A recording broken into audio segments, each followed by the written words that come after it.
Hey everyone, this is C Navneet Mundra from Naveen classes Kolkata. और आज एक वीडियो और आप सबके लिए, जो कि FM and BDA paper number 11 आपके सिलेबस ग्रुप 2 का सेकेंड लास्ट पेपर। और अगर आप दोनों ग्रुप दे रहे हो तो एग्जाम वाइज ये आपको थर्ड लास्ट मिलेगा, यानी कॉस्ट के दोनों paper which is cost accounting और मैनेजमेंट अकाउंटिंग से ठीक पहले। तो ये वाला पेपर एफएम का पूरा आप पहले पढ़ोगे कॉस्ट से भी, तो एग्जाम वाइज आप इसको पहले दे दोगे। और इस पेपर में मैं आपको बताने वाला हूं इस वीडियो के थ्रू क्या क्या ए कैटेगरी, बी कैटेगरी और सी कैटेगरी वाले क्वेश्चंस है। सर ये एबीसी क्या होते हैं, जो मोस्ट इंपॉर्टेंट, जो मॉडरेटली इंपॉर्टेंट और जो बहुत ही कम इंपॉर्टेंट है। मैंने वापस से बता दूं, इन सब में मैंने इंपॉर्टेंट वर्ड रखा है, विच मीन्स इन सबको ऐसा नहीं है कि पूरा छोड़ के जाना है, पढ़ के जाना है, बट ज्यादा ध्यान ए वाले को देना है, फिर बी फिर सी। आइए एक एक करके एबीसी कैटेगरी में कौन से चैप्टर्स है समझते हैं। सबसे पहले आपको रेशियोज बोल के एक चैप्टर है, जिसका कंप्यूटेशन रेशियोज का बहुत इंपॉर्टेंट है और बैलेंस शीट बनाना बहुत इंपॉर्टेंट है। तो ये चैप्टर बहुत ही इंपॉर्टेंट है क्योंकि यहाँ 14 नंबर आप पा सकते हो। अगला इंपॉर्टेंट चैप्टर होता है कैश फ्लो, जो कि आप ऑलरेडी कंपनी अकाउंट्स यानी कॉर्पोरेट अकाउंट्स में पढ़ चुके हो, तो उस वजह से आपको बहुत आसानी होगी यहाँ पे कैचअप करने के लिए। और वैसे ही अगर मैं इसका मिलता जुलता भाई पकड़ूं तो वो फंड फ्लो स्टेटमेंट है, जो कि मैं कैटेगरी बी में डाला हूं। फिर आपको कैटेगरी ए में कॉस्ट ऑफ कैपिटल वाला चैप्टर मिलेगा, क्योंकि बहुत इंपॉर्टेंट है WACC निकालने का।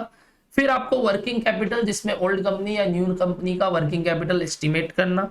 लेवरेज में लेवरेज का एक पूरा सवाल, जहां सारे लेवरेजेस निकालना, इनकम स्टेटमेंट बनाना।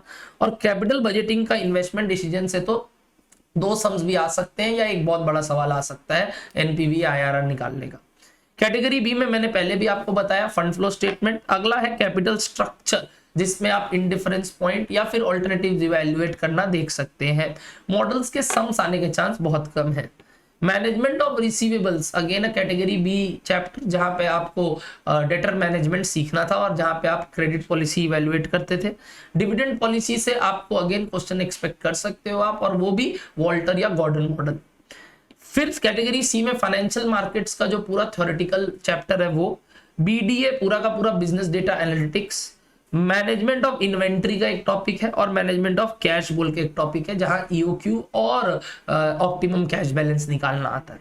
ये पूरा पढ़ने के बाद हम आपको बताने वाले हैं पेपर पैटर्न। पेपर पैटर्न में फाइनेंशियल मैनेजमेंट 80% है और BDA 20% है, जैसा आप सब जानते हैं। और इसी तरीके से आपका MCQ में भी जो 15 क्वेश्चन आने वाले हैं, उसमें 12 क्वेश्चन FM के रहेंगे और 3 क्वेश्चन BDA के रहेंगे, और वो 30 मार्क्स कवर करेंगे। ऑफ कोर्स BDA के तीनों क्वेश्चन थ्योरेटिकल रहने वाले हैं। FM में 12 में आप 7-8 अगेन प्रैक्टिकल एक्सपेक्ट कर सकते हो, और 4 से 5 आप थ्योरेटिकल एक्सपेक्ट कर सकते हो।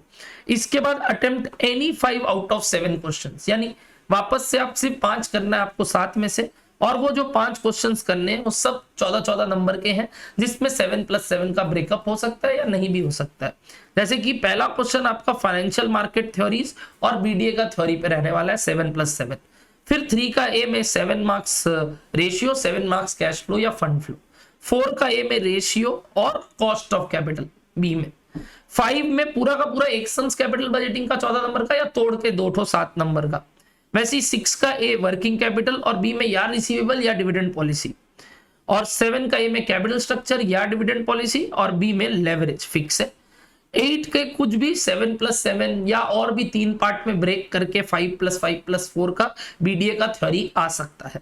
और ये भी वन ऑफ द पेपर है जहां आप पूरा का पूरा प्रैक्टिकल अटेम्प्ट करके आ सकते हैं 3 से लेके 7, और आप अल्टीमेटली 100% प्रैक्टिकल अटेम्प्ट कर पाओगे। तो मेरे जो तीनों लास्ट के पेपर है विच इज 11, और फिर बीच में 8 जो कि एग्जाम वाइज लाइन वाइज अगर दे रहे हैं आप ग्रुप 1 ग्रुप 2, और पेपर नंबर 12, इन तीनों में आप 100% प्रैक्टिकल 70 का 70 अटेम्प्ट कर सकते हो if you are very much strong about it. If not then study your theoretical stuff also, और पढ़ के तो ऐसे भी जाना है बट उसको भी स्ट्रांग करना अदरवाइज। ओके, तो thank you so much everybody. और अगर आपको ऐसे और वीडियोस और अच्छे कंटेंट चाहिए, जरूर से जरूर सब्सक्राइब कर लीजिए चैनल को, और मुझे जरूर से जरूर बताइएगा कि आपको कोई और डाउट है इस चीज को लेके, तो नीचे कमेंट बॉक्स में लिखिए, मैं आपकी मदद करूंगा। और अगर आपको ये सीरीज अच्छा लग रहा है हमारे गुरु ज्ञान का, तो प्लीज लाइक कीजिए और शेयर कीजिए अपने दोस्तों के साथ, और हमें और मोटिवेट कीजिए कि हम आप लोग के लिए और ऐसे वीडियोस ला सकें। Thank you so much everybody, टाटा, बाय बाय।